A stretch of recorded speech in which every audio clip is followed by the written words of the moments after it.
ନାରୀ ଓ ବୃକ୍ଷ ଠିକ୍ ଏକା ପରି। ଖୁସି ଥିଲେ ଦୁହେଁ ଫୁଲରେ ସଜେଇ ହୁଅନ୍ତି, ଉଭୟ ବଢ଼ନ୍ତି ଓ ନିଜକୁ ସଜାଡ଼ି ରଖନ୍ତି।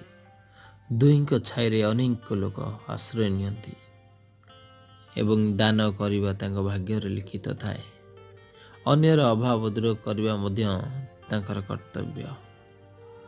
ଖରା ବର୍ଷା ସହି ବୃକ୍ଷଟି ଠିଆ ହୋଇ ରହିଥାଏ ଏବଂ ନାରୀଟିଏ ଦୁଃଖ ଯନ୍ତ୍ରଣା ପାଇ ସବୁ ସହିଯାଏ।